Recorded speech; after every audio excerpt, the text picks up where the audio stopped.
Hello student, welcome once again. बच्चों कैसे हैं आप सब? आशा करता हूँ सभी फिट और फाइन होंगे। अरे बच्चों, आज की इस वाली वीडियो से हम लोग क्लास 9 एनसीईआरटी का चैप्टर नंबर 6 स्टार्ट करने जा रहे हैं, जिसका नाम है लाइन्स एंड एंगल्स। बहुत ही सिंपल सा चैप्टर है, जो आपने क्लास 7 8 में पढ़ रखा है ना, उसी का बस रिवीजन यहाँ पर आपको दिया गया है, कुछ अलग से नहीं है। बेसिक कॉन्सेप्ट अपना क्लियर रखना है, सारे के सारे क्वेश्चन सॉल्व हो जाएंगे। तो ये हमारा चूंकि पहला वीडियो है, तो इसमें जो एक्सरसाइज 6.1 है ना, मैं उसका बेसिक सा एक इंट्रो आपको याद दिला देता हूँ, जो आपने पहले पढ़ रखा है। एक बार आपने क्लास 8 में उसमें आपको पढ़ा ही रखा है, फिर भी थोड़ा सा हम लोग उसको इंट्रो को दोबारा से रिवाइज कर लेते हैं। उसके बाद जो आगे की वीडियोस बनाऊंगा उसमें मैं आपको एक्सरसाइज एक्सप्लेन करूंगा। और सॉरी फॉर डिले, क्योंकि एनसीईआरटी में मैं थोड़ा सा लेट से आ रहा हूँ, बिकॉज जो आर एस अग्रवाल की जो चैप्टर नंबर 7 मैंने पढ़ा रहा था ना रिसेंटली, वो बहुत ज़्यादा उसमें क्वेश्चन दिए हुए थे, और इसी टाइप से वो भी था चैप्टर, वहाँ पर भी वो लाइन और एंगल ही था चैप्टर नंबर 7 में। तो उसमें से भी आप क्वेश्चन को देख सकते थे, ऐसा नहीं है। बाकी अब बच्चों का कहना है कि नहीं, हमें एनसीईआरटी पढ़ना है, तो कोई दिक्कत नहीं। आज से हम क्लास 6 जो स्टार्ट कर रहे हैं ना, ये अब सीधा क्लास में जो हमारा, सॉरी क्लास 6 बोल रहा हूँ, जो चैप्टर 6 स्टार्ट हो रहा है, ये सीधे अब चैप्टर 10 में ही जाकर के कंप्लीट होगा। ठीक है, यानी कि हम लोग चैप्टर 10 तक अब केवल एनसीईआरटी पढ़ेंगे। अब खुश हो जाओ। तो चलिए स्टार्ट करें, और इसका जो बेसिक इंट्रो है वो ले लेते हैं जल्दी से। तो देखो, जो पॉइंट्स आपके लिए इंपॉर्टेंट है इस चैप्टर में, यानी 6.1 जो हमारा एक्सरसाइज को सॉल्व करने के लिए जिन पॉइंट्स का आपको जरूरत पड़ेगा, उनके बारे में थोड़ा सा अपन डील करते हैं। सबसे पहला जो पॉइंट है लाइन सेगमेंट है। लाइन सेगमेंट किसको कहते हैं, इसके बारे में आपने पहले ही पढ़ रखा है कि जब कभी भी दो पॉइंट्स आपको दिए हों किसी भी प्लेन में, और उनके बीच की दूरी को ही लाइन सेगमेंट कहते हैं। और इसका एक डेफिनेट क्या होता है, लेंथ होता है, यानी कि या तो ये 2 सेंटीमीटर होगा या 4 सेंटीमीटर होगा, इसको हम लोग निकाल सकते हैं। ठीक है, इसका नाम हम लोग, जैसे मान लो ये पॉइंट अगर ए है और ये हमारा बी है, तो इसको हम लोग ए बी इस तरीके से लिखते हैं, और इसके ऊपर में इस तरीके से सिंपल सा लाइन बना देते हैं, जिससे समझ में आ जाता है कि ये हमारा क्या है, ए से शुरू होकर के बी में कंप्लीट हो रहा है, या फिर बी से शुरू होकर के ए में कंप्लीट हो रहा है। ठीक है, लाइन सेगमेंट का पता ही है। अब आते हैं रे में, कि रे क्या होता है। तो रे भी लाइन सेगमेंट की तरह ही होता है, बस उसमें क्या है कि एक पॉइंट होता है, दूसरे साइड वो क्या होता है, बढ़ते चला जाता है इनडेफिनेटली, यानी कि वो रुकता ही नहीं है। इसलिए इधर ना एरो का साइन लगाया जाता है, इधर पॉइंट नहीं है, इधर एरो है। एरो का मतलब ये है कि ये इस डायरेक्शन में एकदम बढ़ रहा है तो बढ़ रहा है, वो नहीं रुक सकता। यहाँ से आगे बढ़ेगा, कॉपी का पेज खत्म हो जाएगा, फिर टेबल में पहुंचेगा, फिर घर में पहुंचेगा, रोड में पहुंचेगा, फिर स्पेस में पहुंच जाएगा। कहने का मतलब है कि जो रे होता है, अगर एरो का साइन लगा तो आप समझ जाओ कि उस डायरेक्शन में वो केवल बढ़ रहा है, उसका कोई भी जो लेंथ है ना, वो डिफाइनाइट लेंथ नहीं होता। क्लियर है? बस उसको हम लोग रिप्रेजेंट करने के लिए, इतना अब जगह नहीं है हमारे कॉपी में ज़्यादा लंबा, इसीलिए हम क्या करते हैं, बस छोटा सा ऐसे बना करके एरो का साइन लगा देते हैं, तो वो रे कहलाता है। जैसे मान लो इधर हमारा ए है और यहाँ पर हमारा पॉइंट बी है मान लो एक, तो ये जो रे का नाम हो जाएगा वो हो जाएगा ए और बी। और इसको इस तरीके से शो किया जाता है, ए से शुरू हो रहा है और बी की तरफ बढ़ रहा है ना, तो बी के साथ ऐसे एरो लगा दिया जाता है। सेम उसी तरीके से लाइन होता है। लाइन में दोनों साइड कोई भी एंड पॉइंट नहीं होता। लाइन में इधर भी वो बढ़ते चला जाएगा, लेफ्ट में भी, और राइट में भी क्या होगा, बढ़ते चला जाएगा। अगर इधर कहीं पर एक पॉइंट ए है और इधर कहीं पर एक पॉइंट बी है, तो हमारा जो लाइन का नेम हो जाएगा वो ए बी हो जाएगा, और दोनों साइड इस तरीके से एरो लगा दिया जाता है। लेकिन ये ध्यान रखना, ये आपको क्लास 6 7 8 में ऐसे एरोला बताया गया था, ये बस समझने के लिए था। अब जब आप क्लास 9 में पहुंच गए हो ना, तो अब जहाँ पर लाइन सेगमेंट बना होगा वहाँ पर भी केवल आपको ए बी लिखा हुआ मिलेगा, है ना। जहाँ पर रे बना होगा वो भी ए बी मिलेगा, और जहाँ पर लाइन है वो भी ए बी मिलेगा। अब आपको ऊपर में साइन वगैरह नहीं मिलेगा, ये ध्यान रखना। तो उसमें कंफ्यूज मत होना, और इसमें कंफ्यूज होने वाली कोई चीज़ भी नहीं है। बस सिंपल इस तरीके से आपको इसका थोड़ा सा मैंने बेसिक क्लियर करा दिया। अब आ जाते हैं कि कॉलिनियर और नॉन कॉलिनियर पॉइंट्स क्या होते हैं। तो देखो, अगर एक सीधी लाइन है, ठीक है, लाइन सेगमेंट या कुछ भी है, बस एक सीधी लाइन जा रही है, उसमें अगर 3 पॉइंट्स या 3 से ज़्यादा पॉइंट हैं तो वो कॉलिनियर पॉइंट कहलाएंगे। और अगर एक सीधी लाइन जा रही है, उसमें 3 से कम पॉइंट है, मान लो 1 और 2 पॉइंट है केवल, तो ये नॉन कॉलिनियर है।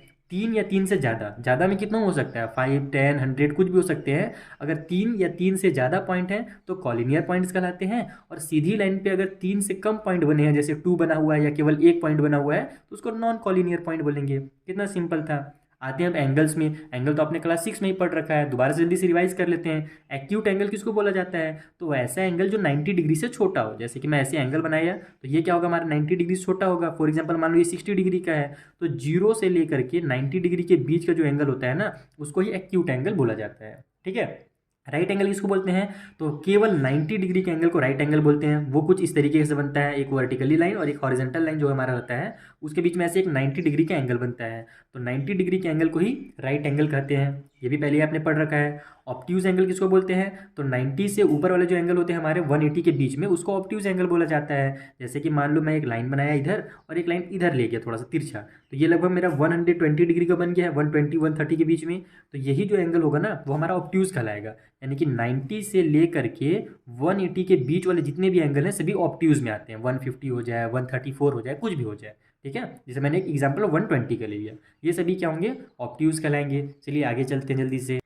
अब स्ट्रेट एंगल किसको कहा जाता है? तो जब कभी भी एक सीधी लाइन पे एक आधा चांद की तरह एंगल बनेगा ना, जैसे देखो ये हाफ चांद की तरह एंगल बना है ना, तो इसको ही स्ट्रेट एंगल बोला जाता है। यानी एक सीधी लाइन पे बना हुआ एंगल, और ये कितने डिग्री का होता है? तो ये एग्जैक्ट 180 डिग्री का होता है। राइट एंगल 90 डिग्री का, और जो स्ट्रेट एंगल होता है वो 90 का ही जस्ट डबल होता है। देखो ये हमारा, अगर बीच में मैं लाइन बना दूँ तो इधर भी 90 बन जाएगा और इधर भी 90 बन जाएगा। तो टोटल ये बनता है हमारा, आधा चांद बना है तो समझ जाओ कि वो 180 डिग्री का बना है। तो इसको हम लोग बोलते हैं स्ट्रेट एंगल। ठीक है।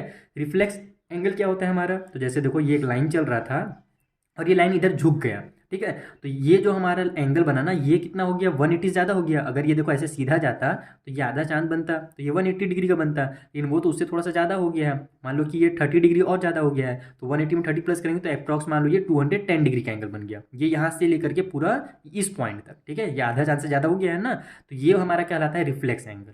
ठीक है। जिसमें हमारा 180 डिग्री से लेकर के 360 डिग्री के बीच के एंगल सभी आ जाते हैं, चाहे 200 का हो, 210 का हो, 240 का हो, 300 डिग्री का हो, सभी इसके अंदर आ जाते हैं 180 से 360 के बीच में। ठीक है। लास्ट जो हमारा एंगल होता है, इस बार में भी यहाँ पर लिखा नहीं है मैंने, वो होता है हमारा कंप्लीट एंगल। क्या होता है? Complete angle. इसको एंगल को देखो ऐसे शो भी किया जाता है, ये भी ध्यान रखना ना, एंगल को ऐसे रिप्रेजेंट करते हैं। तो कंप्लीट एंगल किसको बोलते हैं? जैसे मान लो मेरे पास एक पॉइंट है, यहाँ पर एक एंगल बनना शुरू हुआ और वापस आकर के यहीं पर ये खत्म हो गया, यानी कि एकदम सर्कल के शेप में। जैसे देखो यहाँ पर 180 बना था ना, तो ये इसी के नीचे क्या हो जाएगा? पूरा कंप्लीट चांद। ये आधा चांद था, नीचे आधा चांद मिल गया, तो ऊपर भी 180 बन गया और नीचे भी 180 बन गया। तो मिलाकर के कितना होगा? 180 और 180 360 हो जाएगा। तो बस 360 डिग्री के एंगल को ही कंप्लीट एंगल बोला जाता है। तो ये भी आपने एंगल के बारे में पढ़ा थोड़ा सा। ठीक है। एंगल समझ लिया, रिवाइज कर लिया, और कॉलिनियर पॉइंट, रे वगैरह के बारे में समझ लिया। थोड़े से कॉम्प्लीमेंट्री एंगल, सप्लीमेंट्री एंगल, ये सब जो बेसिक जरूरी चीज़ें हैं जिसका भी आपको इस चैप्टर में यूज़ होने वाला है एक्सरसाइज 6.1 में, उसको भी चलिए जल्दी से समझ लेते हैं। तो सबसे पहले आते हैं कॉम्प्लीमेंट्री एंगल के पास, कि कॉम्प्लीमेंट्री एंगल जो होता है हमारा वो क्या है? तो जब कभी भी दो एंगल का सम 90 डिग्री हो रहा है, यानी दो एंगल को हम लोग अगर प्लस कर रहे हैं और 90 डिग्री अगर आंसर आ रहा है, तो वो दोनों एंगल आपस में एक दूसरे के कॉम्प्लीमेंट्री कहलाएंगे।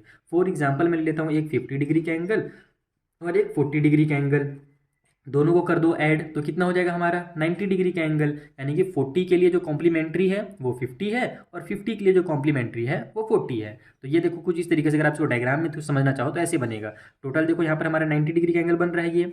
तो अगर इसको मैं बीच से ऐसे कट कर दूँ या किधर ले जाऊँ, तो मान लो इधर मेरा 40 डिग्री का बन गया और ऊपर थोड़ा बड़ा दिख रहा है, तो ये 50 डिग्री का एंगल बन गया। तो दोनों को मिलाएंगे तो कितना बनेगा? हमारा बड़ा सा एंगल बनेगा 90 डिग्री का। तो बस वही होता है हमारा कॉम्प्लीमेंट्री एंगल, यानी दो एंगल को ऐड करने पर अगर 90 आ रहा है तो दोनों आपस में कॉम्प्लीमेंट्री कहलाएंगे। जरूरी नहीं कि मैंने 50 और 40 लिया है तो यही होगा, बहुत सारे हो जाएंगे। जैसे 80 + 10 होता है 90। ठीक है। उसके अलावा 70 + 20 भी 90 होता है, तो 70-20 भी आपस में कॉम्प्लीमेंट्री है। तो बहुत सारे एग्जाम्पल हो जाएंगे।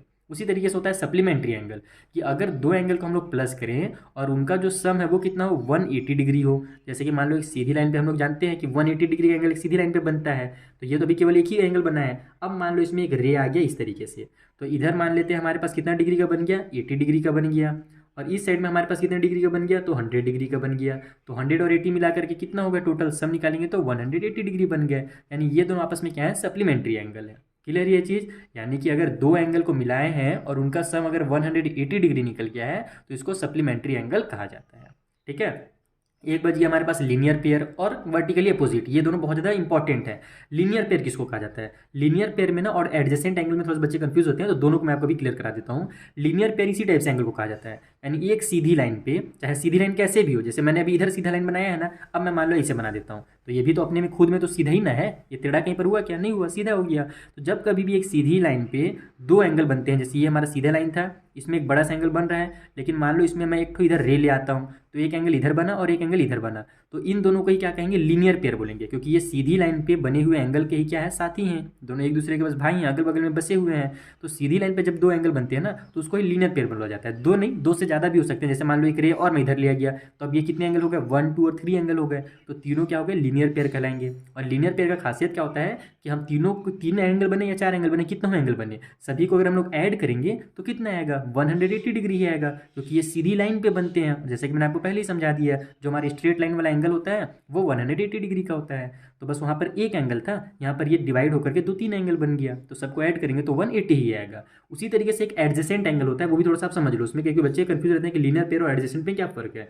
तो जो एडजेसेंट होता है ना, वो अगल बगल के एंगल को बोला जाता है। जैसे मान लो एक यहाँ पे एंगल है, एक यहाँ पे एंगल है, तो अगल बगल का जो पड़ोसी वाला एंगल है ना, उसको एडजेसेंट एंगल बोला जाता है। इसमें जरूरी नहीं कि हमारा 180 डिग्री का एंगल बने, लेकिन लीनियर पेयर में जो अगल बगल वाले एंगल होंगे वो 180 डिग्री के ही बनाएंगे, चाहे वहाँ पर 2 एंगल रहे, चाहे 3 रहे, चाहे 4 रहे, चाहे कितना हो रहा है। और एडजेसेंट मतलब अगल बगल के एंगल। ठीक है, अब आ जाते हैं वर्टिकली अपोजिट्स एंगल के बारे में कि ये क्या होता है भैया, ये किस बला का नाम है। तो देखो, जब कभी भी 2 लाइन जाते हो, अभी तो हम लोग एक लाइन के बारे में पढ़ रहे थे, जैसे मैं एक लाइन इधर ले गया, दूसरा लाइन आया और इसको बीच से ऐसे कट करके इधर चला गया। ठीक है, तो यहाँ पर हमारा टोटल कितने एंगल बने, एक इधर बना, एक इधर बना, एक इधर बना और एक इधर बना, टोटल 4 एंगल बने ना। तो जो अपोजिट साइड में एंगल है उसी को बोला जाता है वर्टिकली अपोजिट। ये वाला और ये वाला आपस में वर्टिकली अपोजिट है। उस तरीके से ये वाला और ये वाला जो एंगल बन रहा है ना, ये भी आपस में क्या है, वर्टिकली अपोजिट है। और इसका क्या खासियत है, तो इसमें क्या होता है कि वर्टिकली अपोजिट एंगल आपस में इक्वल होते हैं। अगर मान लो ये मेरा कितना मान लेते हैं, 80 का बन गया मान लेते हैं फॉर एग्जांपल, तो ये भी कितने का होगा, 80 डिग्री का ही होगा।